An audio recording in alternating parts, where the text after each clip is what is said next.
Always welcome साथियों, digital class हमेशा आपके साथ। विद्वानों, अपनी प्रोडक्शन इंजीनियरिंग की सीरीज चल रही है। जो भी कंटेंट अब तक आपने पढ़ा है और आगे इस वीडियो में पढ़ने वाले हैं, सारा कंटेंट आपको पीडीएफ फॉर्मेट में अवेलेबल है। जिस तरह से मैकेनिकल इंजीनियरिंग, जनरल नॉलेज की अन्य सीरीज़ कंप्लीट अवेलेबल हैं।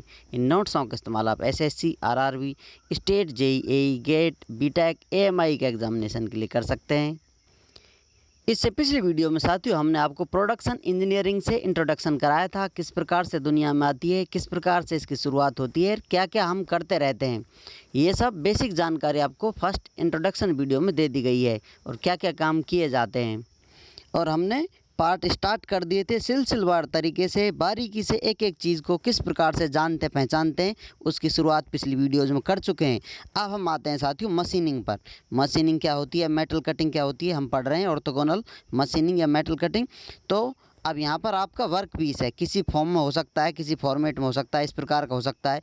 तो आप इसे परफेक्ट किस प्रकार से बनाएंगे, जैसा आपको पता है आपका प्रोडक्ट आपकी रिक्वायरमेंट के हिसाब से होता है। हो सकता है कि इस प्रकार का कोई मटेरियल हो, उसको आपने कटिंग कर कर इस प्रकार से प्रोडक्ट बना दिया हो। अब इस वर्क पीस को आप किसी और फॉर्मेट में बनाना चाहते हैं, किसी अन्य रूप में देखना चाहते हैं, तो इस पर फिर से आपको मशीनिंग करनी होगी। ये वर्क पीस मशीनिंग प्रोसेस से गुजरेगा और दूसरे रूप में आ जाएगा। जैसे एक भोला भाला आशिक बेवफा के फॉर्मेट में आ जाता है, उसके साथ कुछ तो हुआ होगा, कुछ तो कंडीशन आई होंगी, कुछ तो परिस्थितियाँ होंगी, इस प्रकार से फॉर्मेट में चेंज आने पर, या फिर ज़माने की चाहत ने उसे इस प्रकार का बना दिया होगा। तो अब इस पर प्रोसेसिंग हो रही है, मेटल कटिंग हो रही है, टूल घूम रहा है, फीड दे रखी है उसको, इसको बारीकी से काटा जा रहा है, इस प्रकार से इसकी कटिंग की जा रही है। हर बार इसको कट करता हुआ चल रहा है टूल। या कहीं इस पर आप मशीनिंग करना चाहते हैं तो ये आपका टूल है जो इसको कट करेगा। अब टूल ज़रूरी जो ये मटेरियल है और ये मटेरियल है, दोनों में हार्डर वाला मटेरियल होगा तो ही सॉफ्ट मटेरियल को कट कर सकता है, अन्यथा दोनों घिस जाएंगे, एक दूसरे का विरोध नहीं कर पाएंगे। सेम मटेरियल होने पर एक दूसरे का दिल जलेगा और साथ साथ घिस जाएंगे, दोनों अपना काम नहीं कर पाएंगे। तो यहाँ पर ये कह सकते हैं आप दुश्मनी होगी इनके बीच में। ये टूल हार्डर होगा, इसको कट करता चला जाएगा।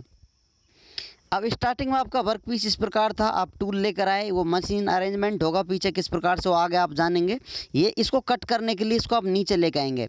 कितना नीचे लेके आते हैं, तो जिसको आप नीचे लेकर आ रहे हैं, ये जो लेंथ है इसको डेप्थ ऑफ कट के नाम से जाना जाता है। कितनी कटिंग आप दे रहे हैं इसमें, कितनी गहराई में इसका कट कर रहे हैं, तो ये डेप्थ ऑफ कट, जिसे डी से एक्सप्रेस करते हैं। वर्क पीस है, ये टूल नज़र आ रहा है आपको।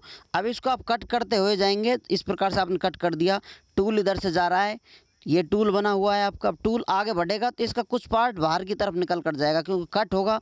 इस पर शेयर करेंगे आप, शेयर कटिंग होगी।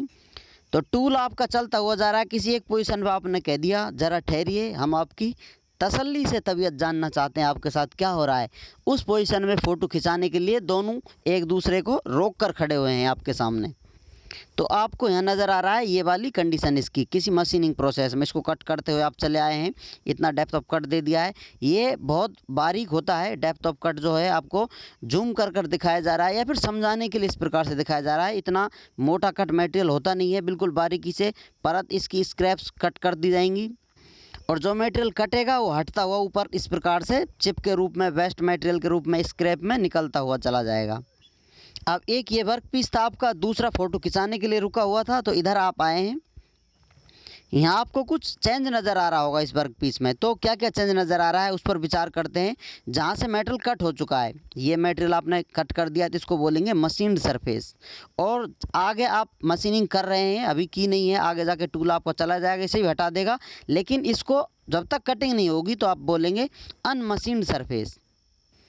और जो स्क्रैप के रूप में या वेस्ट मटेरियल के रूप में जा रहा है, उसे आप चिप बोल सकते हैं, या कहें उसे हम चिप के नाम से जानते हैं। अब आप ये ना पूछें इसका नाम चिप क्यों रख दिया गया है, ये सिंपल नामकरण है। किसी का मोनिका, किसी का सुवेश, किसी का नाम किस प्रकार से पड़ जाता है, वो सिंपल प्रोसेस है। ज़्यादा जानकारी चाहिए आपको तो उनके घर वालों से पूछिए क्या क्या प्रोसेस फॉलो कर कर उन्होंने ये नामकरण किया था। अब आते हैं साथियों नेक्स्ट पार्ट की तरफ। ये आपने देख लिया कटिंग हो रही है इधर। अब यहाँ पर इस पोजीशन पर आप रोक देते हैं, तो और किन चीज़ों को आप मद्देनज़र रख कर चलते रहेंगे। अब आप जो ये लाइन है आपकी मशीन सरफेस की, इसको एक्सटेंड कीजिए और बिल्कुल इस पर परपेंडिकुलर डालिए जो टूल को टच करते हुए जाए। ये इमेजनरी लाइन होगी।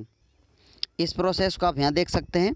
जो नीचे सरफेस है, मशीन सरफेस है, हॉरिजॉन्टल लाइन है, ऊपर आपने इमेजिनरी एक और प्लेन ड्रॉ कर दिया है या लाइन ड्रॉ कर दी है। अभी आपका टूल है, इस प्रकार से टूल कट करता हुआ जा रहा है। अब इसके नीचे वो क्या है, ऊपर क्या है, इधर उधर एंगलों में से डिस्ट्रीब्यूट कर दिया जाए तो किस चीज़ को किस एंगल से जाना जाता है, यही सब आपको यहाँ देखने को मिल रहे हैं। आगे जानेंगे नेक्स्ट आने वाली वीडियो में। उम्मीद करते हैं विद्वानों अब तक की जानकारी आपको अच्छे से समझ में आई होगी। अभी भी आपका कोई कन्फ्यूज़न है तो आप हमसे कमेंट कर पूछ सकते हैं। साथियों, आप चाहें तो कांटेक्ट कर सकते हैं। कांटेक्ट लिंक आपको वीडियो डिस्क्रिप्शन में मिल जाएगा। वीडियो को अंत तक देखने के लिए, चैनल को सपोर्ट करने के लिए आपका दिल की गहराइयों से बहुत बहुत धन्यवाद। मिलते हैं नेक्स्ट वीडियो में। जय हिंद, वंदे मातरम।